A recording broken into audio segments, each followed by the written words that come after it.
Farzy, we have always said that much like the Swedes and the Finns, if you meet an Easterner, there aren't too many you're not going to like. And did David Ling just prove us right because of that last podcast? I think that he absolutely did. And I know for sure because I see some of the statistics from this project of ours. And the David Ling podcast is currently setting the bar for OHL Stories. So I think a couple of things are at play here. One is every Maritimer loves another Maritimer. So the entirety of the Atlantic provinces are probably listening or have listened. And two, Maritimers, especially the Islanders, are great people. I couldn't agree with you more. I think it's wonderful.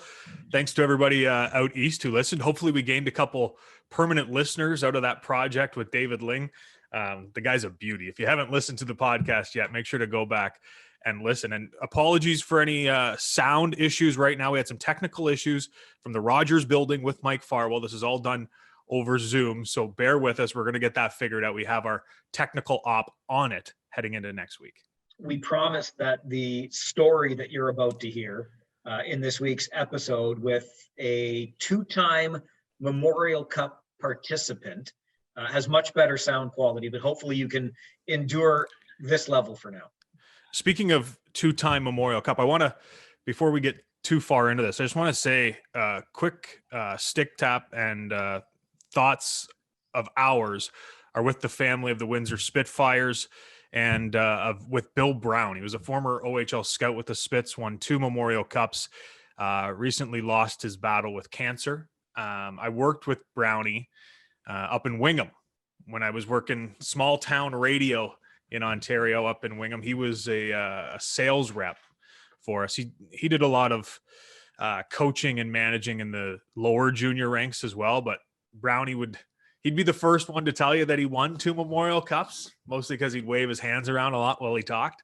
But anyone who met Bill Brown remembered Bill Brown because he was very boisterous. He was just one of those people that was happy being in any part of life, and especially around a hockey rink. He used to come up to the newsroom and he'd sit down and we would just, shoot the shit on hockey for hours, because that's all he wanted to do was talk hockey. He would be asking about the OHL and about this junior player. And did you see this Bantam player? And I'm like, Brownie, no, I didn't. Like, I didn't drive to Exeter yesterday, But one of the good guys gone too soon. He was a bundle of personality, and just a shout out to everybody that knew Bill Brown. One of the good guys. It kind of gets me right in the feels when you talk about that, Chris, because it speaks to how tight the hockey community is, but particularly the junior hockey community. So we would see guys just like Brownie on a regular basis. In fact, the guest on this week's episode of OHL Stories is a scout that we see an awful lot. We've had Jeff Toohey on this podcast before. Another one of those episodes that people talk about. Loved the episode with Toohey. He's another guy that we've seen around the rinks and really become friendly with over the years. And we'll have more of these guys on, and we'll talk to them when we return to the rinks. But I can't think. It's hard to think about losing another member of this little family that we're with. So definitely condolences to the Brown family and to the game, who loses one of the characters that certainly loved it. And speaking of that game and the people that we usually see, as I make a bit of a segue here, it's not lost on me, Chris, that we are releasing this podcast on the very week that the Ontario Hockey League had hoped it would be starting its 40-game season. But that did not happen on February the 4th.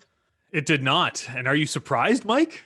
I am not surprised in the least. And no. Quite frankly, I have become more and more pessimistic that we will see any kind of junior hockey formalized play this year, be it a tournament style, be it a bubble. I just don't think it's going to happen. I hate to say it, but I don't think it's going to happen. I know the further from opening we move, I'm with you when I think that I can't see a season at all. I'm still optimistic. I still want to think, even if they throw a 25-game schedule out that starts April, May, they can get it done in a couple months. I'm hoping. I would love that. Just get a mini little schedule out there and a mini season just to get some game action. I personally would love to see it. But as we move along throughout this year and we're seeing all these new cases that are continue to climb in certain areas, we see the trouble with vaccinations. We see the school issues. I don't have to talk too far or too much about that to any parent. I can't imagine that the government wants a third lockdown. So I think this lockdown we're in could be stretched out longer. And I think that they're going to be very cautious about lifting any regulations they have in place right now, which means this OHL season continues to get pushed down the calendar even further. And let's look at it this way. Believe what you want from our illustrious elected officials, but the plan remains as we record this today, and I'm sure it won't change, that every Canadian who wants a vaccination will have one by the end of September. That coincides very nicely with when we traditionally start an Ontario Hockey League season. You're already shaking your head. You don't believe the vaccine timeline. I may not be the most optimistic in that regard either, but listen, that's the messaging today. If we make that deadline, then it would be a very good time, I think, for the league just to pick up right where it left off in March of 2020, if you can believe it. Holy cow, it's been almost a year. I think I will be one of the last people vaccinated. No past health issues, 35 years old, not at really high risk. I think I'll be one of the last. And if I'm vaccinated by this point next year, I'm going to call it a win.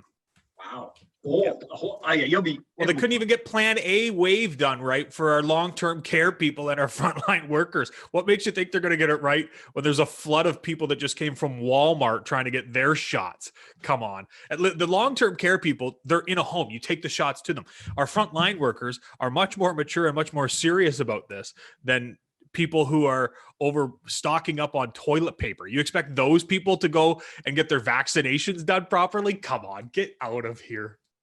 All right. I've got a 3-hour talk show every day to do this. So I'm not going any further down the rabbit hole with you, but I'm going to remain hopeful. I only get to talk to my dog. So this is the only time I speak with other people, not my girlfriend, my dog, or my family, and a couple buddies that we have a Snapchat group chat with. The Stray Cats. Shout out the Stray Cats. But so this is actually good. Maybe I should just call into your show every now and then on a rant and rave.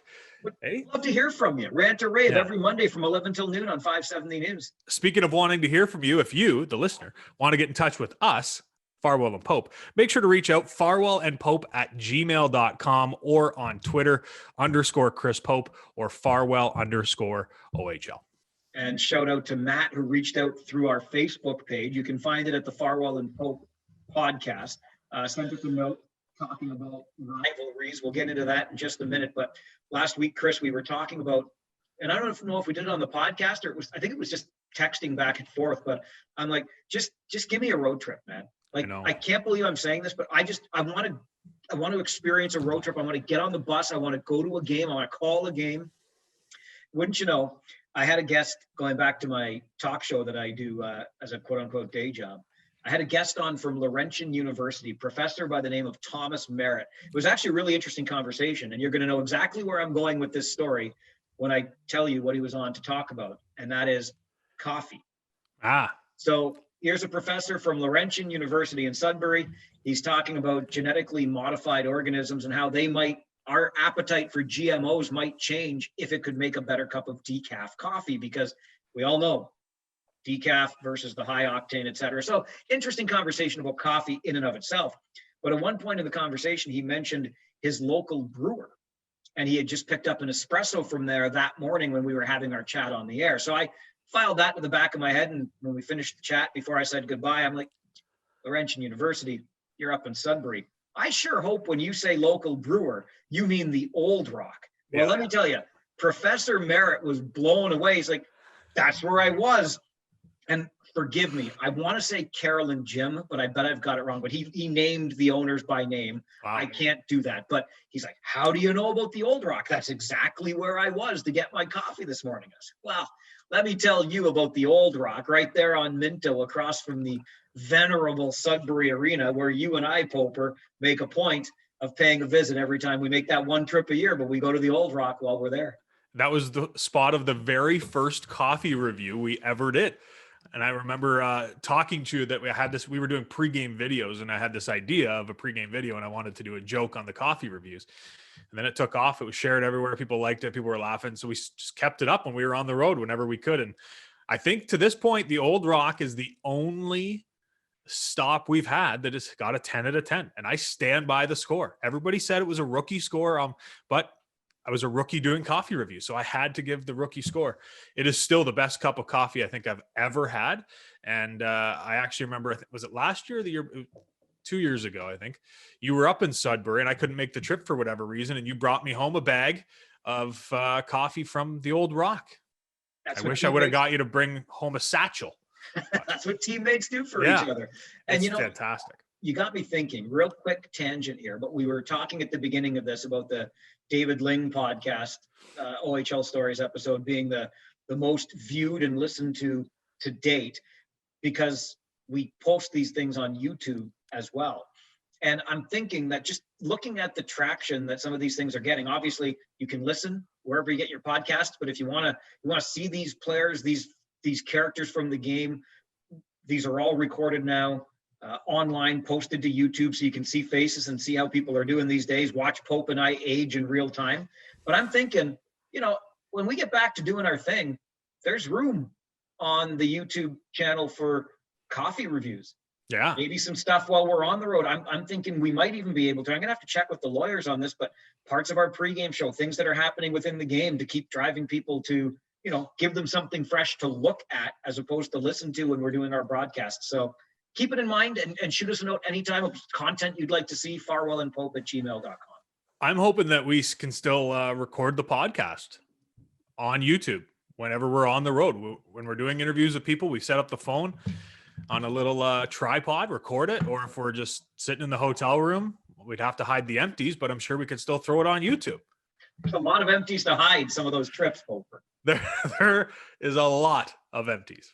Matt, as we said, reached out via our Facebook page, the Farwell and Pope podcast. He asked about rivalries, and you and I have talked about this, Chris, insofar as our hope, and we will make it happen at some point, is getting two players on one show on opposite ends of a rivalry. So, for example, a former Pete and a former Oshawa General on the podcast at the same time. I bring that up because when I think about rivalries, and we will do more as this podcast wears on, but, well, two things immediately pop to mind. First is the one I just mentioned. I think Oshawa-Peterborough is probably the best rivalry that the Ontario Hockey League has ever had. And then today, I look at rivalries in the OHL, and I kind of look at them like London versus the other 19 hockey clubs, because that seems to be the way that it goes. But when we talk about rivalries, what comes to mind for you? Well, London for sure, but I wouldn't go all other 19. Are you sure about that? Yeah. I mean, think of London Erie during Erie's real nice run. Think about London Windsor. London Sarnia is a great rivalry right now. And you're proving my point. It's London and the other 9 in the Western Conference. I don't think the rivalry really is there as much in the East. Sure, do you just hate London because they're always successful? Yes. Kingston hates London because of Max Domi. I'm just going to point that out. Yeah, for sure. Absolutely. There's reasons that Ottawa would hate London. There's reasons everyone hates London, but you have to respect it. It's like Tom Brady.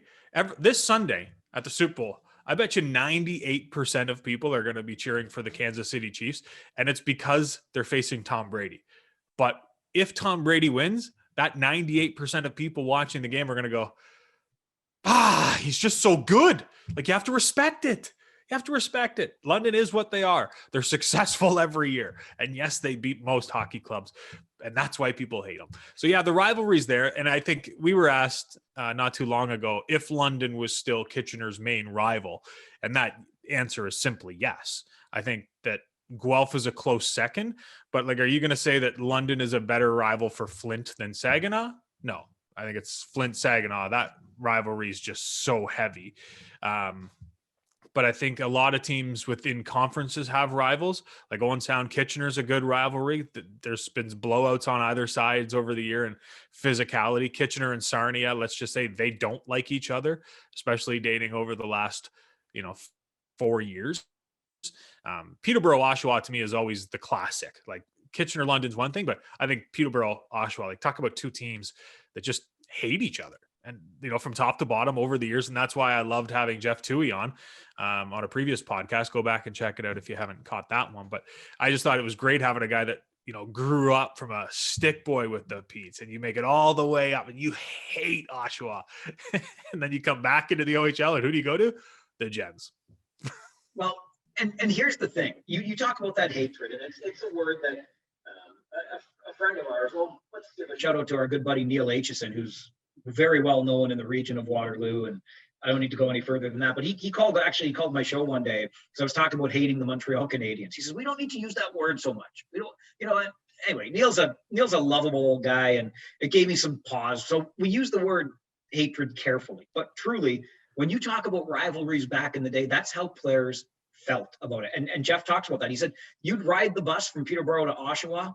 What are you, 90, maybe not 90 minutes, maybe an hour, whatever it is, about an hour. And it's quiet. And if I'm honest with you, Poper, I miss that, right? When I grew up, there was a real nice Highway 7 rival in Kitchener with Guelph. Prior, there was maybe not prior, almost simultaneously, but in the early 90s, Kitchener Sault Ste. Marie was a wicked rivalry, late 80s, early 90s, right?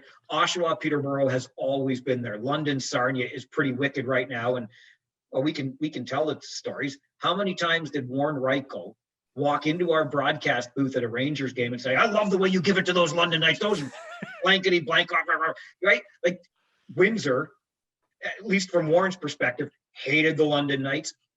I really kind of wish, I'm sorry, as much as I'm going to be reluctant to use the word hate, I kind of wish those things still existed, but it really doesn't anymore, because all of these guys know each other. They've played together before. They're texting each other before the games. I want you, it's a game.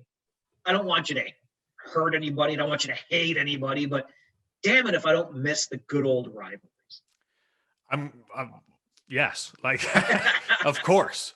That was my heyday. And I mean, I played a lower level of junior, but I feel like, even at the junior B level, when I was there wasn't as much playing with group teams on the other, or group teams with other players you were facing against, like a lot of these kids in the O have. Like, I'm talking like, I didn't go to hockey U17 camp with 5 guys on the other team. I didn't play this summer hockey program with 2 guys on this team. And I feel like that's where that hatred came from. Like, I remember playing, if my coach told me, I need you to stick your blocker out when this guy's coming down the wing, because I was always on the bench. So you stick your blocker out and punch this guy. I would have done it, and I would have tried to take out his teeth. When I did play, if somebody came and snowed me and I hacked their ankle, I was hoping I broke it. I wouldn't care in the slightest, because I didn't know them. And at that point, that person was standing in the way of me winning. And I think I say that, and I think every man 99% of the players that I played with would have said the same thing. We hated the other team, and it just didn't matter. Even when there was trades happening, if like when I was in Hanover and we traded for a guy from Kincardine, it took a while for that guy to actually become friends with people, because we were like, I hate you. You need to go out and either fight someone on Kincardine or do something on the ice that proves why I should like you, because it took a while for me to like that person. First of all, it's Hanover and Kincardine. Second of all, folks up in Ottawa listening right now are going, what the hell are these places these guys are talking about? Hanover and Kincardine, the prides of Grey and Bruce County. I love it. We started off the podcast with talking about Swing and Wingham. So here we go. What is that? Huron North, or no, it's Perth, maybe. I don't know. No, it's Canada's West Coast, and it is Grey? Well, Grey would be Godrich. Yeah, no, it's Huron something. Huron. Just Huron? Huron East? Maybe. Sorry, guys. It's been a while since I've lived out there. I apologize. Palmerston was Wellington County. That's all I know. It's what? Palmerston was Wellington. Palmerston, and yes, it was. It's Palmerston. It is Wellington County, which is a great county. There's so many across this great province of ours, and we will be talking more about rivalries as this project wears on. If you've got one of your favorites, again, let us know via Twitter @_Chris Pope, @Farwell_OHL. Shoot us an email, farwellandpope@gmail.com. Post it on the Facebook page, Farwell and Pope Podcast. Whatever. There will be more to come when it comes to rivalries. Our guest for today's show is one, Poper, that I was a little worried that you'd be able to really contain yourself, because as we mentioned already, a 2-time Memorial Cup participant, but then after he left the junior ranks and went to the National Hockey League, he's collected more than a few Stanley Cup rings, and he's done so with a team that you quite admire in the NHL. And when you found out about all of this, and we were talking in a media room back in the days we could be at the rink, you got pretty excited, but you kept it together really well for our guest today. I think I kept it together extremely well. That's just me, but he's just a fantastic. I was trying to see if I could find the picture. Just a fantastic guy. Let's be honest. The picture of you wearing the Stanley Cup ring. The Stanley Cup rings, yeah. Maybe the highlight of my life to this point. I've been able to keep it together. I'm not a fanboy. I think that there's no cheering in the press box. I say that, and if Steve Yzerman ever walked in the media room, I would be lying to you right now. I will be honest, because I don't know what I will do if he ever walked into a media room. I don't know if I could talk to him, or I don't know if I just sit there and stare at him until he made a complaint. I really don't know. We'll have to see. We're going to get a Steve Yzerman story in this podcast with our guest, but real quick, I have a very brief second-hand Steve Yzerman story. So one of my best friend's wives I'm trying to remember the name. Anyway, she needed to have brain surgery. I forget what actually had happened. It was done in London, successful. She's well today. And after having undergone the surgery and the follow-up rehab and all the treatment, she and my buddy, her husband, were back at an event in support of the hospital to raise money for this particular kind of brain injury. It was some kind of tear. Anyway, Steve Yzerman was the guest of honor, helping to raise money for this particular hospital, this cause, etc. So one of my best friends gets to meet him. And so I guess there's a group of them standing around having a conversation like you would at a cocktail party. Yep. And over walks Steve Yzerman, and my buddy's like, holy bleep, Steve Yzerman's coming over. And he gets to the group, and of course my buddy's wife is oblivious. This is just the guest speaker of the night. And he introduces himself by saying, "Hi, I'm Steve," and extending his hand. And my buddy's like, yeah, of course you are. But he was very unassuming about it all. I love it. Yeah. And not just because you told that story, I got a similar one. Congrats to Shea Weber for playing his 1,000th game in the NHL the other night with the Montreal Canadiens. I got a chance to meet Shea once out in Vancouver after the Predators were playing the Canucks. There was a bunch of players out at a bar going for beers, whatever. Long story short, I was invited late at night after dinner. I go in. There's 4 or 5 different players there, not many people in the hotel bar, and they're all having a couple beers after the game. And I walked in with a friend, and first person you see is this towering, 6'4", 230-pound bearded guy. And I'm like, holy cow, he is huge. Like a presence really in the room. And it's Shea Weber. This is the year after he put the puck through the net in Vancouver when he went on to win gold at the Olympics. And he looks at me and he goes, "Hi, my name's Shea." No, like, Shea. Yeah, no, really cool. Never heard of you before. What do you do? Like, he was just a great dude, paid for all the beers, and we had a blast. But yeah, hi, I'm Shea. Just like, hi, I'm Steve. He and Jordan Tutu, Shea Weber and Jordan Tutu, played together with the Kelowna Rockets at this level and remain friends to this day. So pretty neat stuff. And this guy who's about to come on our show, and I'll let you introduce him, Poper, but is a guy that came through the city of Kitchener. In fact, my father used to teach him in high school for the connection there. And he seems like the same old guy. Every once in a while, he'll walk into a media room and says, "Hey, Mike, has your dad got a detention slip for me?"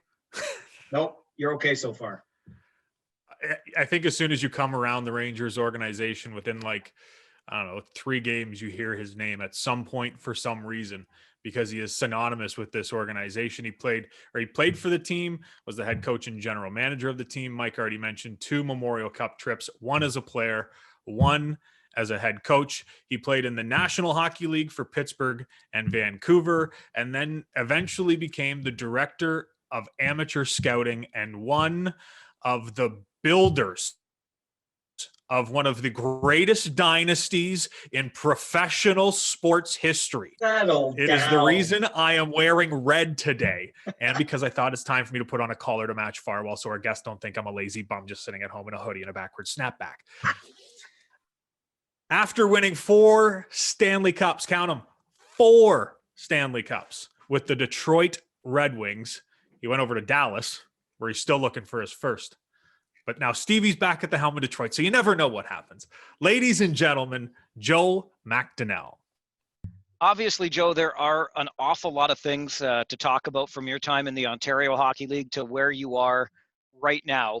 This close, and I hold up my thumb on purpose because this close to adding one of those special rings for the thumb this past spring in the National Hockey League. But I think really the story begins with you, where you were born, a Kitchener kid who gets to play for and then coach the hometown OHL Rangers. What was that like for you? It was unbelievable, really. Even just to play for the Kitchener Rangers was something that I dreamed of as a kid growing up. I remember going to the Ranger games when I was 11, 12 years old and watching Dave Maloney. He was my hero back then, and lo and behold, I ended up playing at the same age I think he did as an underage. Not too much longer after I watched him play. So it was surreal, really. You got to play in that Quebec tournament. There's lots of stories about how famous that Quebec tournament is. Was it as big a deal back then as it is now? That's funny. We were just talking about that yesterday with all my girls, and I told them how big that Pee Wee tournament was. And I remember sitting on the steps at the Quebec Coliseum. And I'm the same age as Gretzky, and played against Gretzky all the way up there. And he played a game, and they played Mexico, and they beat a Mexican team 25-0. I think he had it was like 16 goals and 8 assists or something something crazy. But the building was sold out. And as I look back, my parents had saved the program from that tournament, and I didn't know at the time. But the first game we played was, I think it was the Mississauga Reps. And it was my first year playing out. I was a goaltender up until that time. So I was playing out, and we played against Paul Coffey, who ended up being my partner in junior. So it was just funny to look at some of the names from that tournament back in the day. Okay, since we're on the subject of names, Joe, I couldn't help but notice when we look back at your time with the Kitchener Rangers, just on the blue line, you just mentioned Paul Coffey, Al MacInnis, Scott Stevens. No offense intended, no disrespect at all. But how does a Joe McDonnell fit into a group like that on the blue line with the Kitchener Rangers? Well, I always told Paul Coffey, and I still see him to this day. I told him he ruined my career because he just told me to give him the puck and he'd go, and I had to stay back. So I didn't get the offense like he did, for sure. He was a tremendous player, and as was Al MacInnis, was unbelievable. I just missed Scott Stevens. He came to our camp. I think when I was a 19-year-old my last year, and I can't remember it wasn't that he didn't make the team, I don't think, but there was something going on with the midget team. They were going to Czech Republic or something like that. So he didn't play for us that year, but I did attend camp with him. What was the practices like with those guys? It was good, and we tell all our kids, even to this day, when you're playing with better players, even in practice, it makes you a better player. You're just trying to keep up with them, trying to get on the same wavelength as them, thought process wise. And but back then, I think it was more of a skating thing for a lot of guys. I was fortunate; I was a decent skater.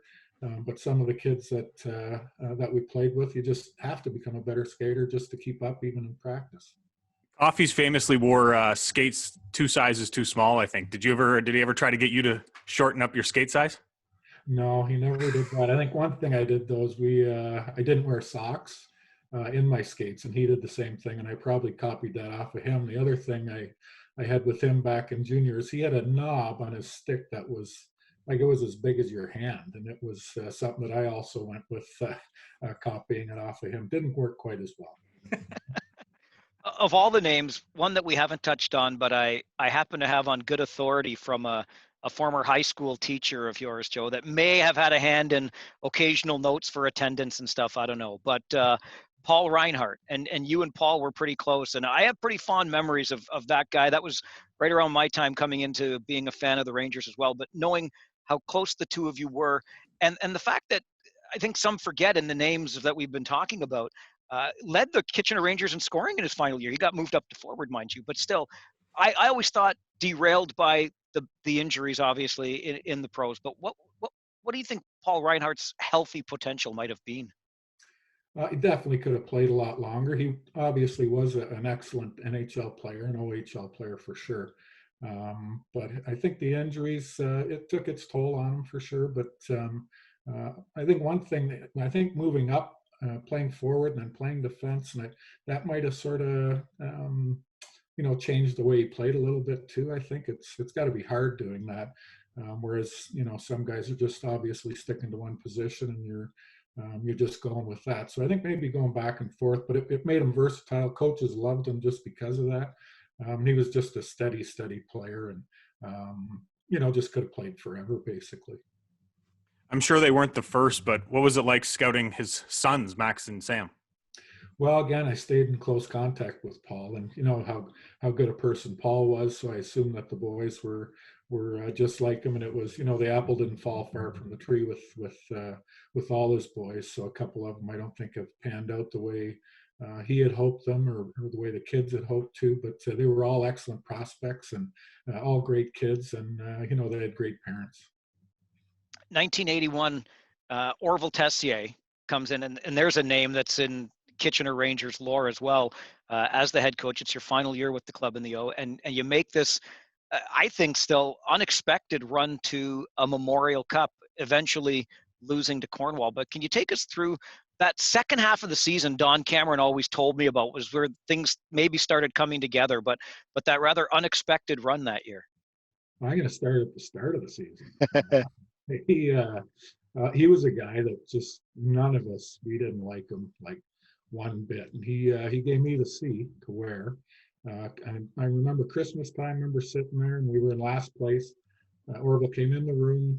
He said, McDonnell, and I signed an underage contract with Vancouver and bought a Camaro. And Orville came into the dressing room, and he just gave it to me and said, I don't know where you got that Camaro, but you sure don't deserve it. And you don't deserve that C on your sweater either. And he ripped it off me and gave it to Brian Bellows. And it was, we had a few older guys, and it was like we just all banded together. In the second half of the season is history. We just banded together as a unit, and we just played for ourselves. And that was one year I think that's just etched in my memory, and I'll never forget it. It was fantastic. As much as we didn't like Orville, he got the most out of every player. What do you remember most from that run? I just think how we just banded together, and it was like we just knew we weren't going to lose. We were going to do everything we could. It was just every game you're going into, and I think we knew we were a good team. We had a lot of young guys, obviously, with Bellows and Larmer, McInnes, Eagles. It was just a team, and I think again a guy that deserves a lot of credit for bringing those players in was Mike Penny, who he was the previous GM to Orville, and he drafted all those guys. And I think we had might have been seven rookies that went on to play in the NHL. So it was a very talented group. We were young, but the older guys banded together, and the young guys followed along, and it was just a incredible run. And the funny thing with Orville too, once I ended up scouting, Orville was a scout for Colorado, so he'd ask me for a ride now. And so I'd drive him from Calgary to Lethbridge or whatever, and I'd always give it to him. I'd say, Orville, we didn't like you at all, and he'd just chuckle and laugh and stuff. So it was, as it went on, we knew what he was all about. And then once I got to know him later on in the scouting business, he was a great guy too. Wasn't that same Camaro, was it? It was a rental Toyota. How did you overcome that kind of adversity, Joe? I mean, what you've got your minor pro deal, you've got your Camaro, you've got the C on your jersey, then a coach strips it from you and gives it to another guy in the room. That cannot be an easy situation. No, it affected me for sure, but I think that's where adversity builds character, and I think I'd like to think that that I had a lot of character back then. Still do, hopefully, but it was just something where it just builds. It can either break you or it can make you, and just thankfully it made me, and I give over a lot of credit for that. Did you ever think in your playing days that you'd end up coaching the Rangers? Not in your life. I thought that wasn't for me for sure, and I got the call from Tom Barrett one day, and actually I was buying a vehicle down at Stedelbauer Motors and ran into the president there, and he said, "Why don't you come and talk to our coach, and maybe you can."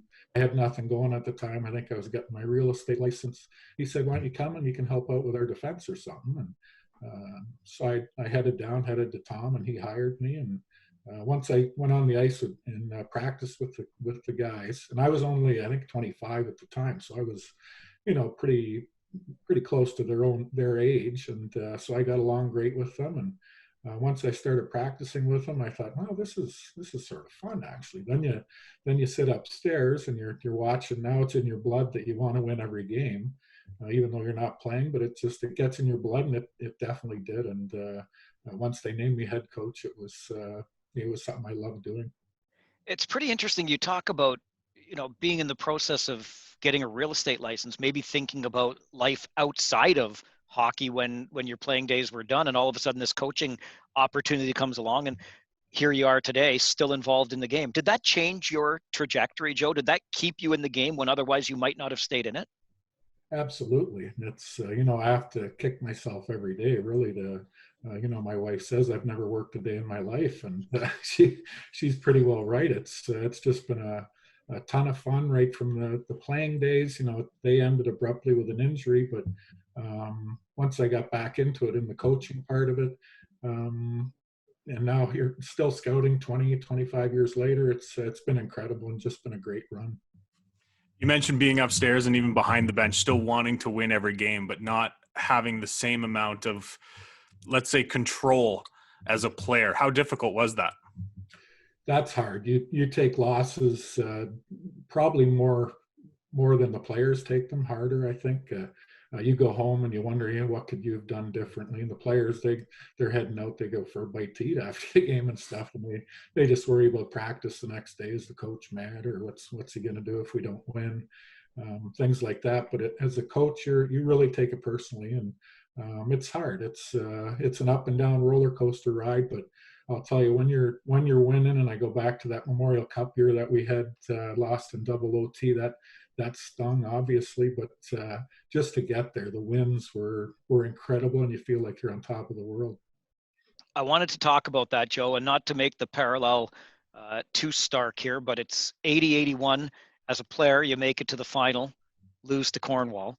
89-90 as a coach, and you just talked about that double OT loss, Eric Lindros and the Oshawa Generals. But again, I'm going to evoke the name Don Cameron. Always said, and it's hard to argue, that it was that Memorial Cup that put junior hockey on the map in Canada. Hamilton has to bow out because the record's awful, but you've got this barn, and you've got teams like Oshawa and Kitchener that through the OHL final, the memorable 7 games, into the Memorial Cup.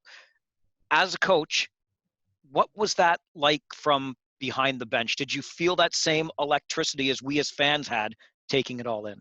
Oh yeah, and I think the league really lucked out. They had basically the two closest teams in proximity to Hamilton to make the tournament a success, and the sellouts that we had throughout the whole tournament were incredible. Even the 7-game series, like you say, against Oshawa, I remember that, and up in the series 3-1, and it was just every day was just a grind, and it was something that you look forward to getting to the rink, and how's it going to turn out today.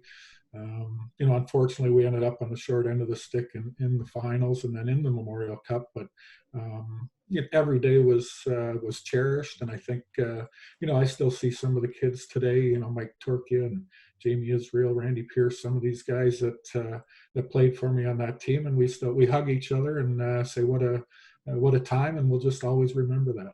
It's interesting you talk about those hugs, Joe, real quick, because I remember when I was working alongside Torch, and we were on the road in North Bay, and he runs into Corey Banica, who played for Oshawa, against you. And when they met, they hugged. I'm like, this guy, like through the 7-game final, beating you double OT, but they acted like the best of friends. Do you have those relationships even with players you played against or players you coached against in the league?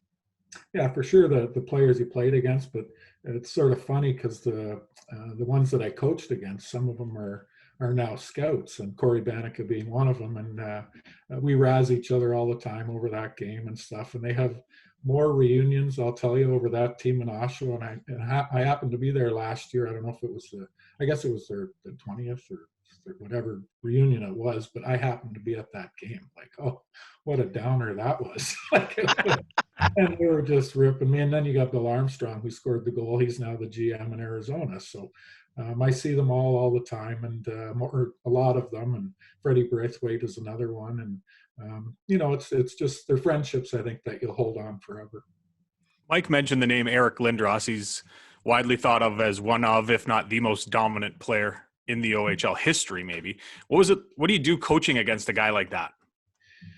It was tough, I'll tell you. Obviously, just the way he played, you almost had to. You didn't want to physically stand up to him because he would run anybody over. So it was more of a thing. I tried to put a skill guy up against him, whether it be Jason Firth or Joey St. Aubin.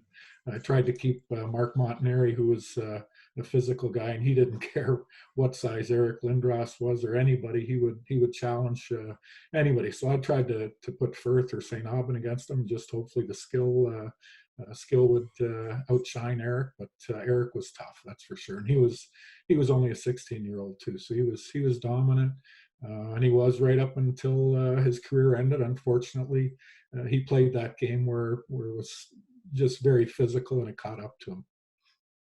There's a picture that's etched in my memory forever, and I suspect very close to yours too, Joe. It's after that Memorial Cup loss. Mike Torkia is kind of slumped over the bench, or the boards at the bench. You're still standing behind the bench, obviously, after the Memorial Cup has been won by the Oshawa Generals. But you can sense from looking at the picture, like what effort had gone into getting to that point, and now all of a sudden it was over. Can you remember the moment and the feeling when you saw that puck go into your net? Yes, and I hate every time Sorry, I asked. Yeah, great question, Mike. Yeah, great question.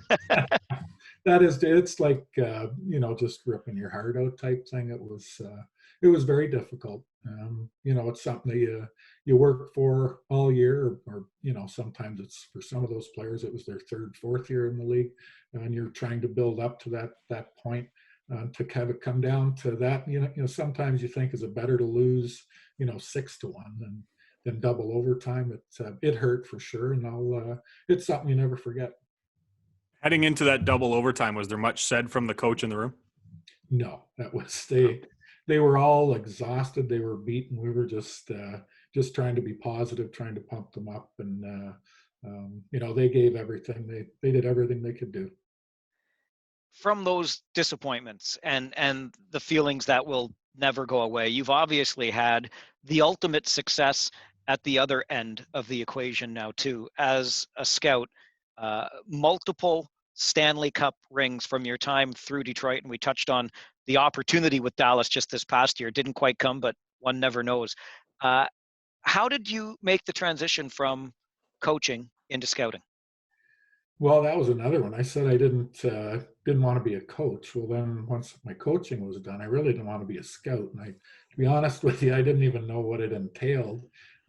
Good friend of mine, again, a guy that helped me through my whole career as a player, as a coach, Mike Penny. He said, "Why don't you scout?" And I go, "Well, I don't know. Like, what do you got to do?" And he walked me through it, and I knew it was going to be an awful lot of travel, and I thought, well, I got nothing else going. I'll give it a whirl. And he made a call to Jim Devellano in Detroit. I went down and met with Jimmy D and Ken Holland. They offered me a job right there, and so I tried it out for a year. They liked what I did, and I sort of liked the job, and the rest is history type thing. So it was an easy transition, but it was one that I really didn't look like I wanted to do that, but as it turned out, it was a great move. When you talk about those rings with the Red Wings, Jimmy D always comes up. He's a legend around those parts. What is Jimmy Devillano like? He is very passionate about a lot of things, but hockey obviously being number one. And I'll tell you, close number two is baseball. He has some close ties, obviously, with the Tigers, with the Ilitches owning there. But he was named, I think, one year as a senior vice president or something, just of the Tigers. And he loves baseball. Obviously, loves hockey a lot more. But you go out with him, you go for dinner, go for breakfast, go for whatever, and it is hockey, nonstop. He just talks about players.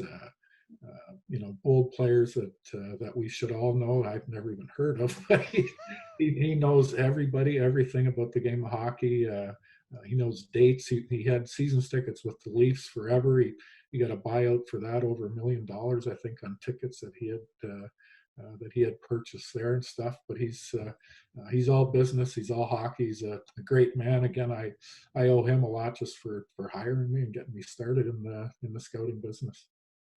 Given the pressures that are obviously associated with the industry in general, you're measured in wins and losses, and everybody knows when you do either of those things. But as the Detroit Red Wings were kind of coming into their own as an organization, Steve Yzerman, et cetera, and you knew well, it's the goal for every team, but certainly Detroit had these opportunities to win the championships that they ultimately would.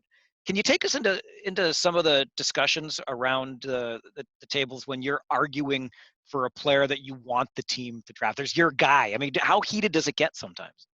Yeah, well, I'll tell you what, with our early teams in Detroit, you weren't putting any young players into that lineup. It was just a team of superstars that were older guys. But funny story with that is Scotty Bowman was our coach, and we're sitting there. I think there was four of us, and he wasn't a Paul Coffey fan, so he's going around the room, and he gets to me and go, "What about Paul Coffey?" And I go, "Well, I love Paul, and he was my partner in junior," and he just gives it up. "No, well, yeah, you're biased then. Forget about you." So I had no say on the Coffey thing, but we did end up getting rid of Paul, unfortunately. But as the years went on, ultimately it's the GM and the coach that make those calls. We can make our just letting them know who we think it should be on the team, should do this. Ultimately, the coach has to win. He's going to take who he wants. The GM can get him into the line or into the roster anyway, maybe not in the lineup, but the GM for the most part, Ken Holland, in that case, Jim Nill now in Dallas, they were scouts and they understand, and I think they see the process of a player, whether it being 2, 3, 5 years down the road. So they understand, and I think when we do put forth an argument, I think for a player, they understand that, and they, for the most part, they go along with a lot of things that I say. When it's the 6th or 7th round and Håkan Andersson decides to throw out a name like Pavel Datsyuk or Henrik Zetterberg, does the GM just say yes, or is there much conversation? Because he seems to be the guy overseas for the Red Wings that has found some of those gems. Yeah, it's he has obviously a good track record. I think the thing that people don't realize too is we have over here we had two guys, myself and Jim Nill, that would travel over to Europe and oversee guys that they see, and find some guys too that say our Swede Håkan didn't like, where we sort of enlightened them to that. So it's more of it's a team effort, I think, on that. When you have us two, Jim and I, that did cross over quite a bit and almost spent more time in Europe than we did in North America back in the day. It's sort of like a team effort where we get it. Håkan, I think, in credit to him, Pavel Datsyuk was totally him. He found this guy. We never even got to see him because he played in such a obscure place that we couldn't even get to it. So once it hit the 6th round or wherever we took him, he said, "What about this guy? We like him." And we're sitting at the table. Sometimes you run out of names. And, if we were that smart at the time, we would have taken him in the first round. We ended up getting lucky. So it's a total team effort when you do see guys that do pan out. back in the good old days, Joe, when we could actually go to hockey games and see one another around the rinks, you found out that Chris was such a big Detroit Red Wings fan, and I don't think he's down all the way from cloud 9 yet. He's probably still around cloud 6 or 7, because eight. Once you found out, of course, he's the Wings fan, you brought in to share with him the rings that you won with that organization. Obviously, the first is the most special, but can you take us through what that's like as you go through a season as a member of the organization, and then when it's all said and done and the championship has been won, they present you with this token that you take with you through life? Well, I think for myself, very fortunate. I think, my first 2 years, I basically had nothing to do with any of the roster there. When you got the Isermans and Ledstroms and Fedorovs, Shanahans, they were guys that, I had nothing to do with bringing them in. That was our owner opening up his pocketbook and paying as much as he could to get as good a team as he could. And it's up to the GM to get the best players. So they were, I was almost like riding along on their coattails type thing and collecting rings. So it was pretty nice for those first two that, 02, 08 were more special. I think the first one obviously is special because you're a Canadian kid and you're growing up and you want to win a Stanley Cup.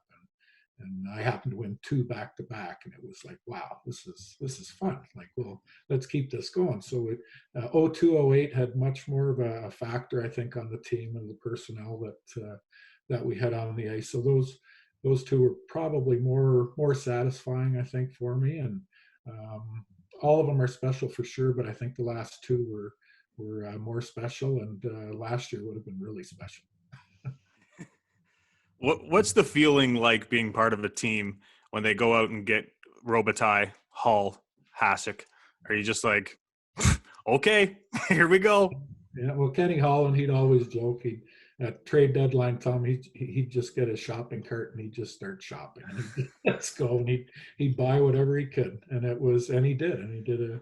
Obviously, he's in the Hall of Fame now. He did an unbelievable job in getting the talent. Then you have to have the coach that can bring all this together. You've seen a lot of good teams over the years that don't win a championship, and but to have a championship team and then bring them to be a champion is something special. And Scotty Bowman, I think, obviously is a legend, and he brought those guys together, and it was so like Brett Hall says, Scotty was the best coach that he ever coached. Brett Hall was a piece of work. So it was just a great group of guys, and they knew how to win. The winning culture is something that, you look at the Leafs and everybody thinks they have a Stanley Cup team. It's a culture that has to be cultivated over the years to become a winning team and get that winning culture going. And, the guys that we had in our dressing room were unbelievable. Real quick, you mentioned Brett Hall. There's tons of stories of this guy, from staying on the ice on his first shift until he got a goal and not coming off, to some of his antics off the ice. Do you have any good Brett Hall stories? I have actually one from Dallas that I heard. He had a too many men on the ice, and Ken Hitchcock told him to go serve the penalty. And Brett just sat there, and Hitchcock said again, go serve that penalty. And Brett turns and said, no, I told you to go serve that penalty. And so Hall goes over, serves the penalty, comes back onto the ice, and Hitchcock's yelling at him, come to the bench. And Brett stayed out there, and he gets back to the bench, and Hitch said, what? I thought I told you to get back to the bench. He said, I thought I told you I didn't want to serve the penalty. So he's just funny things. And we had Sean Avery on our team in Detroit. Sean is, known for whatever, but he had some great lines. So Brett would hurry off the ice, and he'd make guys move down the bench, get out of the way. I got to sit down. And Scotty said, what are you doing? Why do you keep pushing people out of the way to sit there? He goes, I want to sit beside Avery because I love what he says. So he's just, he was carefree. He obviously scored an awful lot of key goals, and he was very instrumental in our success. Did you have any guys like that in junior, Joe, as you were head coach of the Kitchener Rangers, that just drove you nuts because they wouldn't conform to what you were trying to get them to do? Well, Jason Firth probably is one.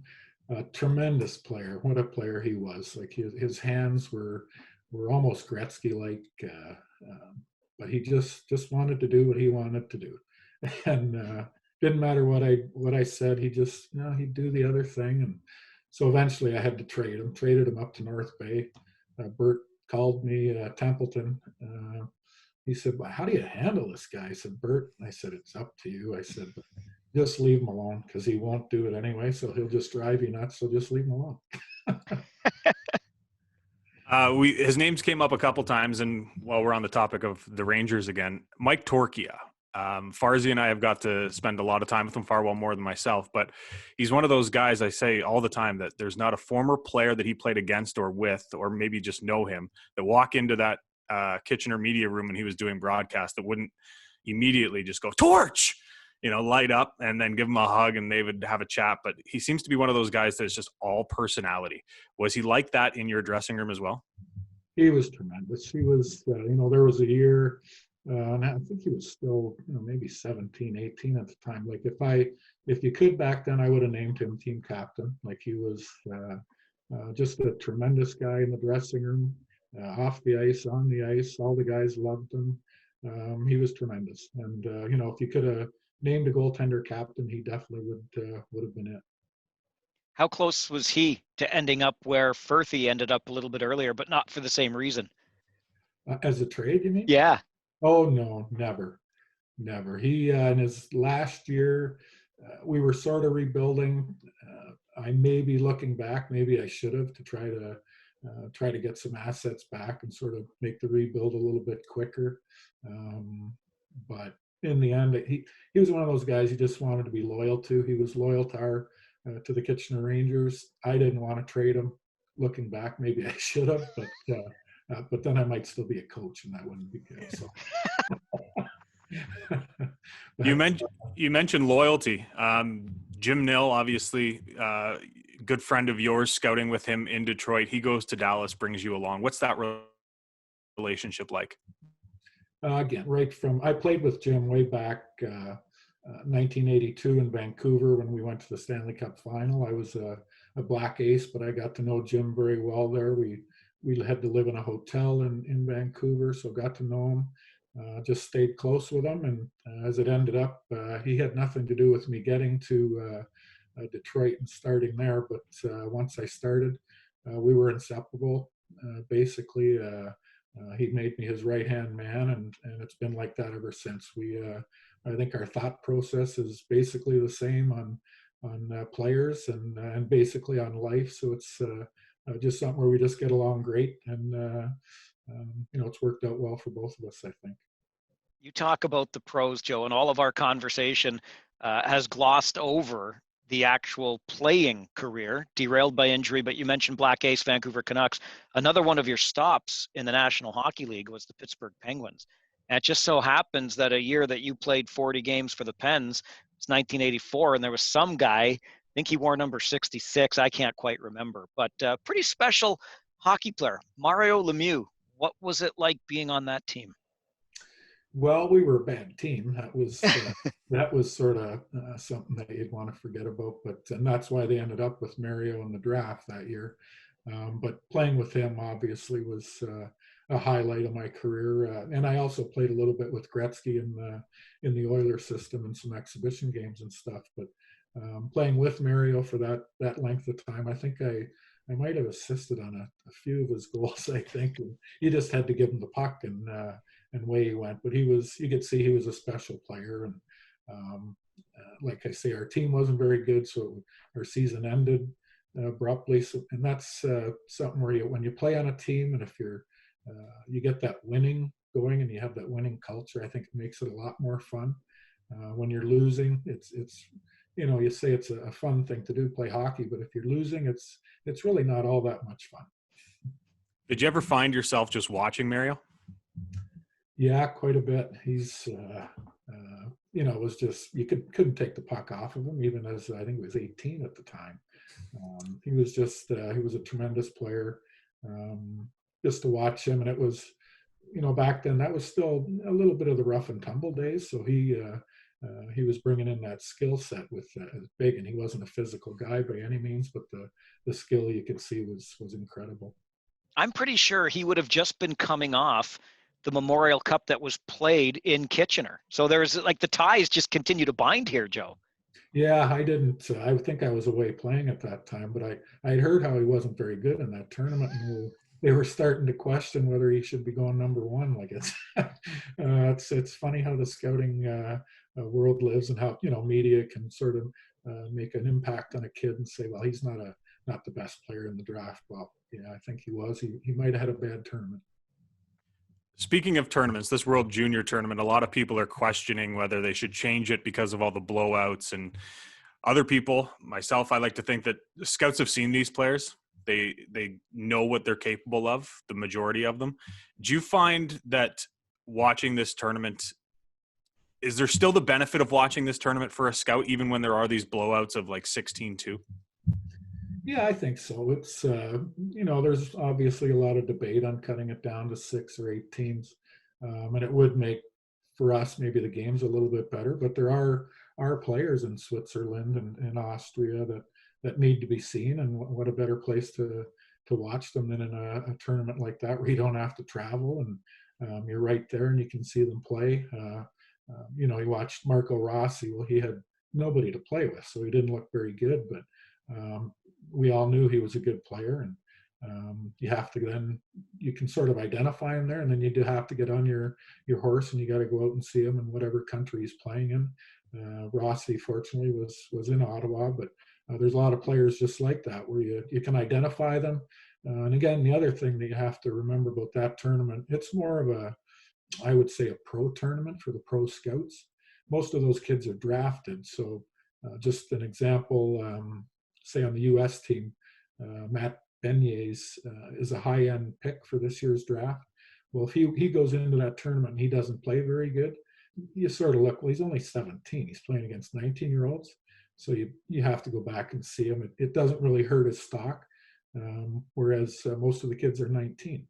But if he's a 17-year-old, he comes in, he's so-so, you just go, well, whatever. But if he's 17, he comes in and he lights it up, then you say, wow, this guy's a pretty special player. So it's a tournament that really doesn't help us guys as evaluating talent for the draft for this year, other than to identify them, I think. As I say, it's more of a pro tournament. Joe, you talk about players at this level, identifying talent, trying to bring them into your pro organization. Now, of course, the Dallas Stars, but you're 3 decades plus from being a head coach and GM into scouting. What is it about the game at this level that keeps you so interested and so passionate? Because when we see you around the rinks, I mean, there's always a great conversation. You always seem pretty happy to be there wherever it happens to be. What is it that keeps that fire burning for you? 3 decades? Oh my! I know. I'm sorry again, but it's the truth. Can't hide from that stuff. I still remember when I was 16 as an underage coming in and playing a game in the auditorium. But it's scary, I'll tell you that. But what I really like, I think, and what I see from just when I started scouting is the skill level, and that's everything: the skating, the puck handling, everything. How much everybody has improved. You can go to a game. Everybody at times looks the same because they can all skate, and if you can't skate, you got no hope. That's number one. So they're easy to pick out, but they're very few and far between now. The skill level is just incredible, and I guess you attribute that to I guess all the hockey schools, all the one-on-one things that the parents are putting these kids into, I guess. And it's more like a 12-month-a-year thing. Back when I played, it was, you just did your thing. I played soccer in the summer, never put skates on, and that's how everybody was. They did other things. Now it's like almost like a business for these kids. How many times do you have to see a player, Joe, personally, to really get a good understanding as to what that player is? Funny thing is that I consider it myself as I have a decent eye for talent. So it's when I see a kid the first time, I'll tell you, I don't know what the percentage, but I'd like to check it out. But the first time that I see them, I have a pretty good idea. Obviously, you got to see them more than once because you might catch him on a terrible, terrible night. But skill-wise and things like that, I think you can see right off the bat. Then you're trying to just dig into other things, whether it's their defensive game or what they do away from the puck, things like that you learn things about. I'd say on average you're going to see a kid only 5-6 times a year. That doesn't seem like a lot, but now I throw in with all the guys that I have working for me, if they're just in their area, they're going to see them 10-15 times. So you add that on, we're going to see a kid 20 to 30 times and have a pretty good idea on what they are. But you get after the first, second time you see them, you have a pretty good idea of at least the skill set. When you go, sorry, Mike, just real quick, when you go to a game, are you going to watch one specific player, or do you have like 5 or 6 normally that you're keeping an eye on during that game? It depends on, your area scouts are going to identify players for you. And some nights there might just be one guy that they like. So I'll just go in and just focus in on him. When you go to Europe and we have different tournaments, whether it's August, 5 or 6 tournaments that we go to, for the first 2 anyway, you're watching everybody on the ice, and it's almost overwhelming when you're sitting there and you got 40 kids in front of you and like, holy cow, like they all seem like they can skate. And then, so that's where as the year progresses, you're narrowing it down. Your area guys are digging in deep on them, whether it's their off ice stuff and things. By the end of the year, you sort of have it sorted out, but sometimes not. But it's a challenge, I'll tell you, to just to watch them. But you got to watch right from the start, right to the end of the year. And this is a tough year, obviously. I was just going to ask about that, because all this talk about seeing guys multiple times a year, obviously in the last almost calendar year now at this point, you haven't seen anybody. You might be getting some video of guys that are playing meaningful hockey over in Europe or something. How different has this past 10 months or so been? Terrible, just terrible. It's it's all video right now for us. I know the USHL has some games going. There's a few going over in Europe, but for the most part, none of us are traveling. You can't go anywhere. The OHL, the West, Quebec's got a little something going, but again, no scouts in the building. So we're relying on video, and again on the OHL, they're not even playing, so we can't even have video on them other than last year's video. So it's these kids grow an awful lot in 1 year, and we do have a program where I can narrow down, and again, not for the OHL kids, but for Europeans, where it takes say one player and it just does all his shifts in one game. So it's not like you have to sit there for 3 hours and try to pick the guy out. So it's like watching this World Junior. I said to Jim Nill yesterday, this video scouting is awful. Like I spend half a shift trying to see who's on the ice, trying to make out the numbers and trying to see who's out there. So it's not ideal. Actually, it's very worse than ideal. It's terrible. It's terrible for the kids involved, especially in the OHL West Quebec. It's just not a good year. Take us to the draft table, Joe, because I imagine throughout the year your scouts are sending you guys, and I'm obviously being completely away from it. I'm picturing like an Excel spreadsheet that you have on your computer, and you're moving guys around, and this is, you go into the draft and you're like, this is our order. These are the guys we want, and this is how it's lined up. That's how I envision it. How does it actually work? Well, a lot of teams are a lot different in the way they do things. I sort of implemented the way we did it in Detroit, and it was Jim Nill's way at the start. We haven't wavered from that at all. We'll have we do each league individually, so the OHL, Quebec, West, all individual, and rate them in order. And then we'll have, and same with Europe and the US, and a goalie list.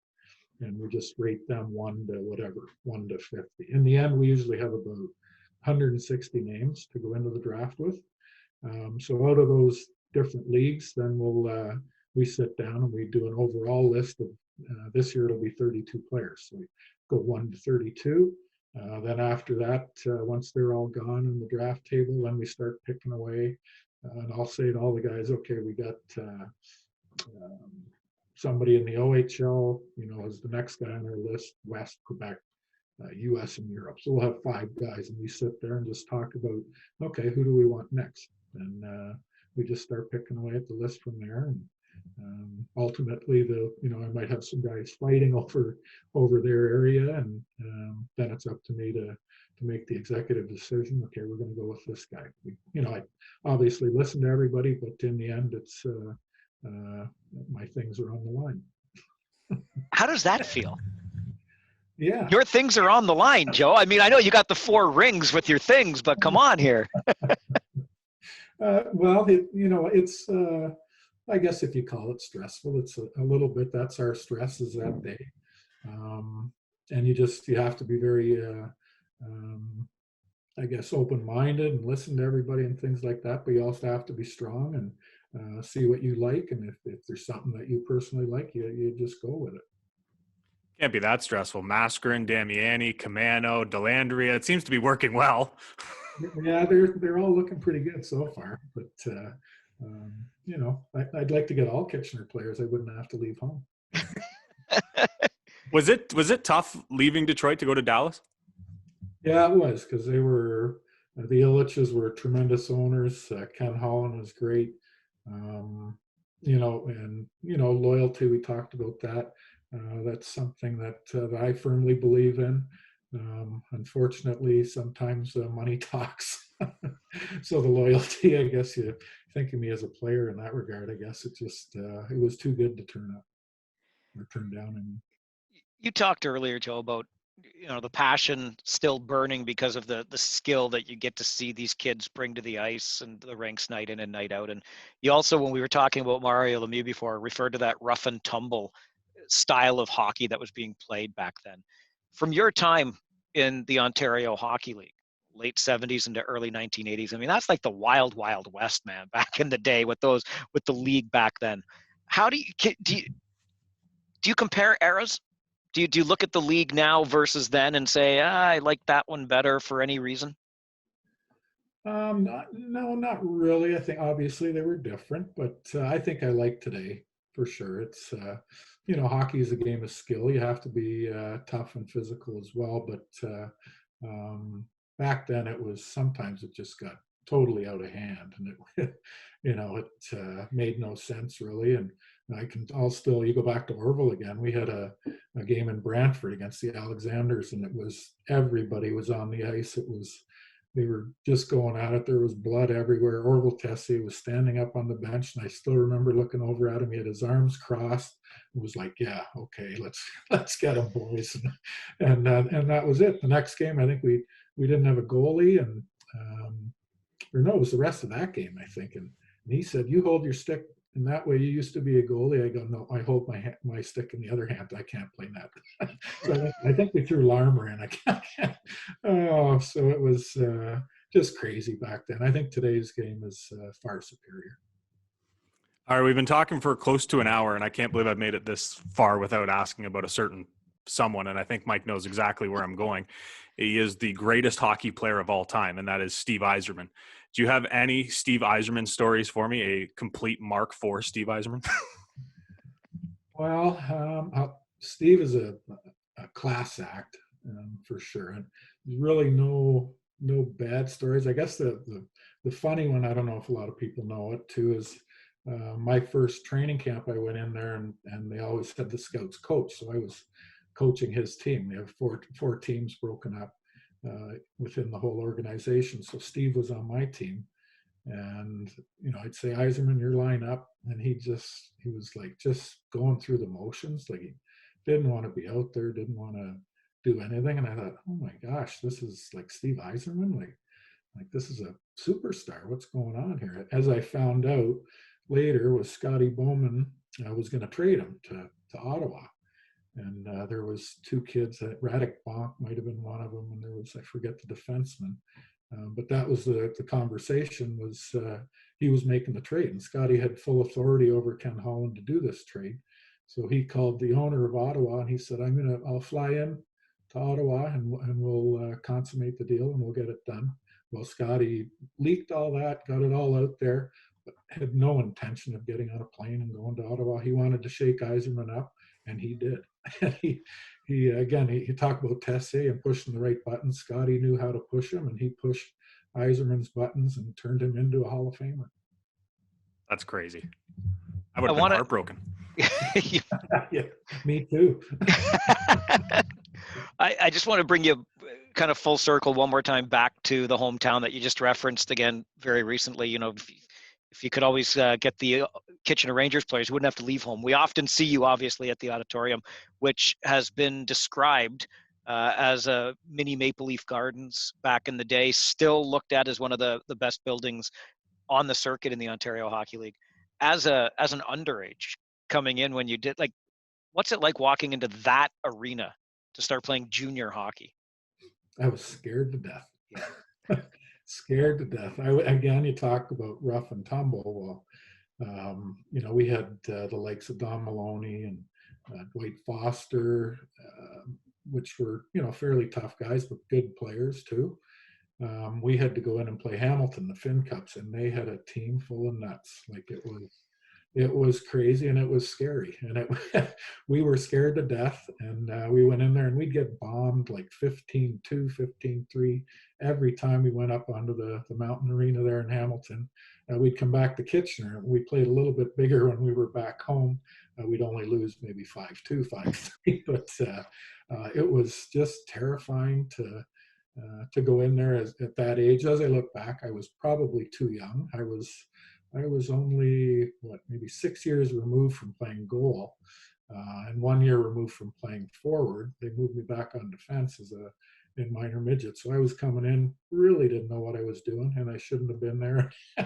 But obviously going into the auditorium with people sitting in the stands when you're coming out of minor hockey, and it's the building that you always went into, I was just in awe. You still get some feelings going into that building? Oh, for sure. Every time you see the logo and you think back of all the wonderful times that you had. You try to forget about the bad, disappointing years and things like that, but the good times you never forget. Joe, it's always fun running into you at the rink. Obviously, we haven't been able to do that, but this is tremendously generous of you two to spend the time with us. Thanks for doing this. Okay, thanks, guys. You have a great new year.